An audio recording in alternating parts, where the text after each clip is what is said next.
In the previous movie, we went through some of the theme settings and I showed you how you could change the appearance of your theme and your site by configuring these settings.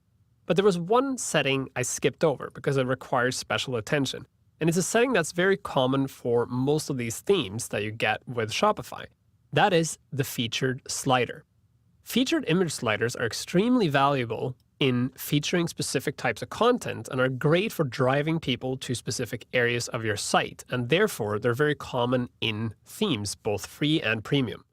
In this theme, you can see I have a featured slider right here, and when you install it, this content that's in this slider is just content that comes with the theme, and in particular, it actually just tells you how to use this slider. So it says, for your slides, upload images that are 966 pixels wide. Your images can have any height as long as they all share the same height. That means I now need to reconfigure this slider with my own images so that I can drive people to the areas I want them to visit. I've already created some images that I'm going to use here.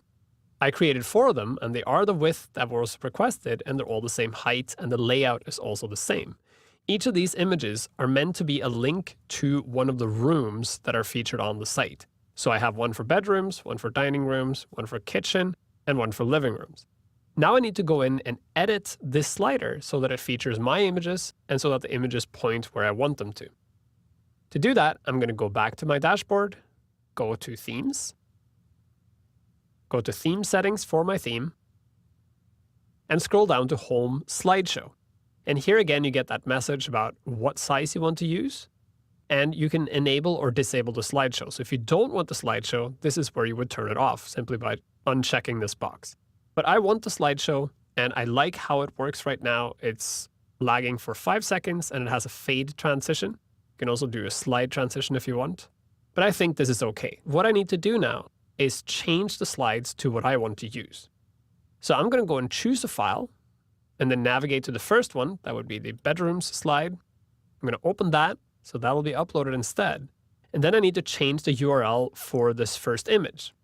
By default, it's pointing directly to this admin page. So what I need to do is change this to point to the collection in question.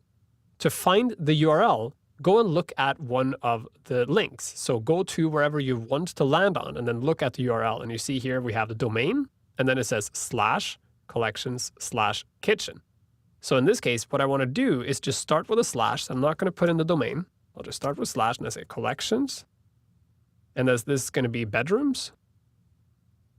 And that's it. The reason why I just start with a / is that I might in the future change the domain name. And in that case, if I put in a full domain name, then it won't work anymore. But by putting in that /, what I'm saying is put the domain name first and then put this afterwards. So this will work great. Then I have to put an alternate text for this image to explain to people where this is pointing in case the image for some reason doesn't display. So I'm going to say the no obstacles home bedroom collection. Now I need to do the same for the next 3 images. So image 2 is already activated. I'm going to upload the file. This would be the dining rooms. I will change the URL to collections/dining-room. I will change the alternate text to the no obstacles home dining room collection. I will activate the 3rd slider image, upload another image. This would be the kitchen one. The link will be collections/kitchen. And the alternate text will be the no obstacles home kitchen collection. And finally, I'm going to add a 4th image. Choose file, living room, /collections, living room. I'll spell it correctly too. And then the no obstacles home living room collection. As you can see, I can have a total of 10 images in my slideshow, but I recommend not having more than 6 because more than 6 becomes really hard to understand for people who are looking at it.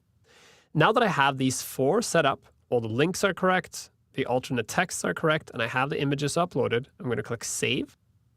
And when the process is complete, I can go and reload my front page, and you'll see I now have a slider with these 4 images. And if I click on any one of them, I'm taken directly to that collection. So this is a very simple way of driving people directly to the content you want. And this would also be where you could put promotional materials, you could have a newspaper, rephrase. This is also where you could put ads and promos, you could have a link to a newsletter sign up or whatever you want. And you can change this on a constant basis. In fact, I urge you to change it on a constant basis because this is the first thing people see when they get to your site. So if it never changes, they'll feel like this site is just stagnant. But if you constantly put up new stuff, a new blog post, a link to a new product, whatever you want, people will always feel like there's new stuff happening on the site. Just keep in mind that you need to make sure the design of your graphic here matches the design of the rest of the site. So you'll notice here I use the same font that is being used in the header. And I'm using the same kind of design with the white transparency, and it's very clean. And if you used a different theme that had a much bolder look, you need to match your graphics to the much bolder look.